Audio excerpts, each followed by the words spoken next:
Hello everyone, this is Mr. 13 Things and Silence It Good. We're going to continue on this quest, if you would, for laying out the concept of key physical units, basing then, of course, I'm going to go back to the yellow here, on our starting point with all physics, if you would, are the base core metric standards, and I'll write them here again, of distance. I'm going to put that as a radial vector.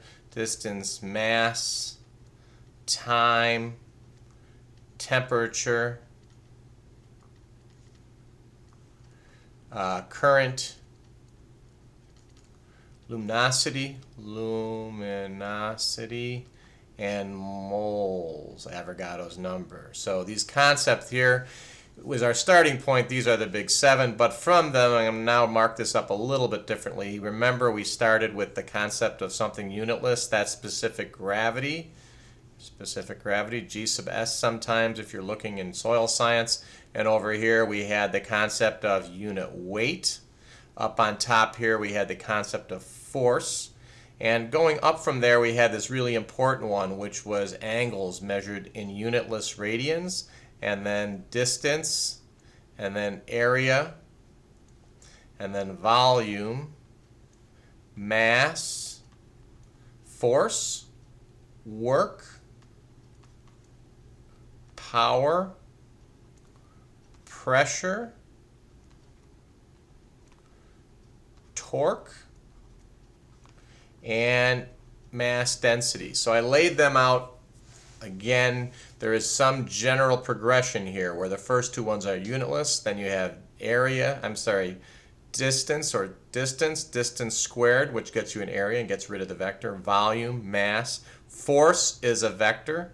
You'll see later why. Work is not, power is not, pressure in some odd way is not, torque in fact is, and the rest of these two are not. That said, we are talking now about standard units. We're going to start with the metric as a review. This, of course, would be unitless, so I'm just going to put an X there, and unitless for there. They are ratios, pure ratios, just like sines and cosines and tangents. This is, in the metric system, would be meters, and this would be square meters, and this would be cubic meters as a standard. Obviously, liters are often used. Here, an odd one, it may seem that you should call it grams, but kilogram is the metric standard. For force, newtons are. For work or energy, joules are. For power, watts are. For pressure, pascals are. For torque, it's newton meters. There is no special name. For mass density, it's kilograms per cubic meter. And for unit weight, it is newtons per cubic meter. And those are standards.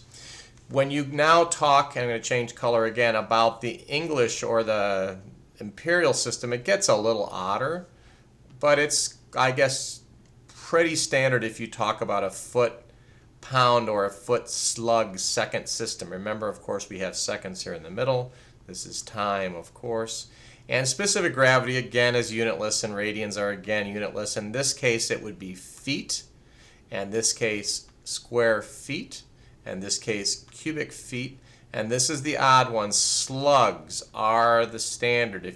Though they're hardly ever used, you want to learn them as basically the analogy or the equal in some way to kilograms. Slugs, it's an important concept to jump through, and you'll see why later.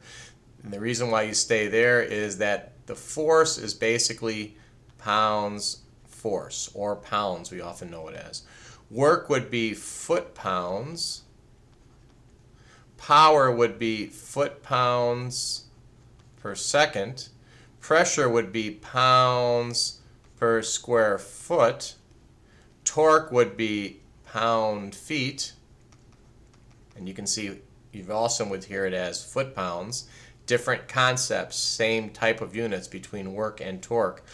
Mass density would be slugs per cubic foot, and weight density would be pounds force per cubic foot.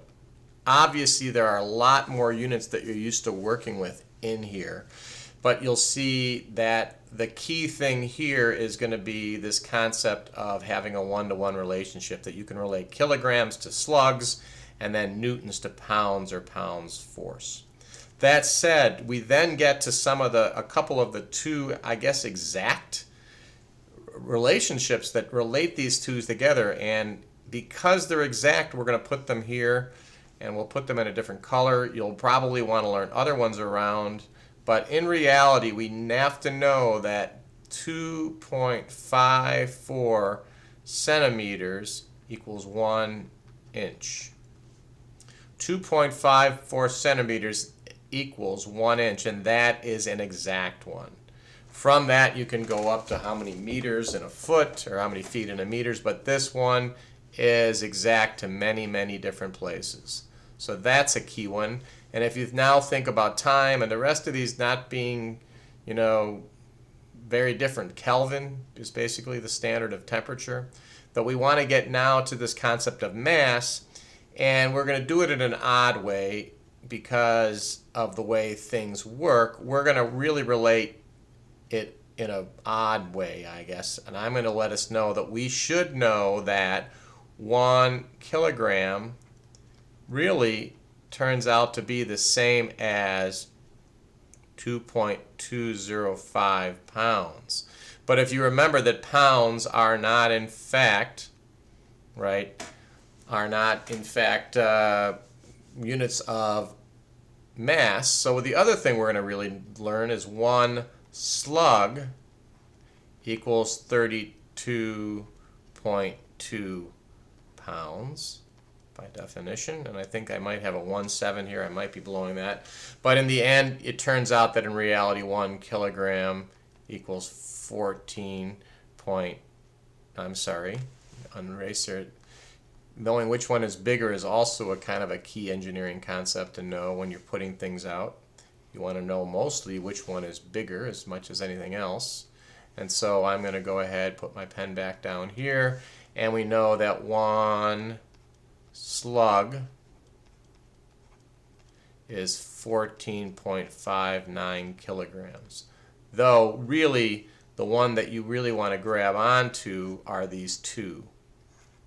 1 slug can be measured as 32.2 pounds here on Earth, and 1 kilogram, which is 1 liter of water, is 2.205 pounds. In that, you've got conversions for everything else between the SI standard that you learn in science and the world around you where things are measured in feet and miles and pounds and the like. So 13 things, a lot more laid into that.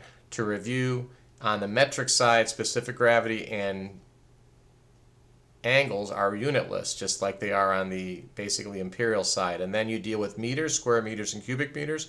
Kilograms is mass, newtons is force, joules is work, watts is power, pascals is pressure, newton meters is torque, and kilograms per cubic meter is mass density.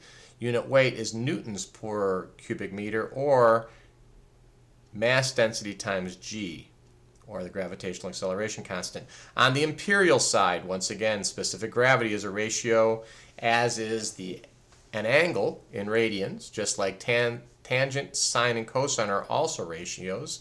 Secants are ratios, so they have no units.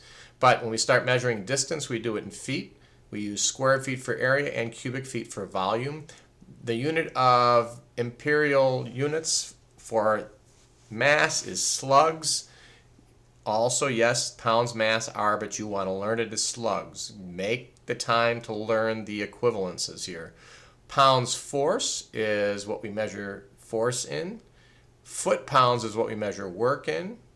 Power is in foot pounds per second. I apologize for my writing. Pressure in pounds per square foot. Obviously, we do a lot in pounds per square inch. We're trying to keep in a standard set of units, however. Newton meters is what the metric is for torque, but in imperial system it's foot pounds, but we want to sometimes keep track of that as pound feet, so we separate it different from work. We have mass density in slugs per cubic foot, and we have unit weight in pounds force per cubic foot, or pounds per cubic foot. Later on, you're going to see units like gallons and cups and all that can be laid best into this framework by some other ratios and relationships that we can learn. Thanks for listening.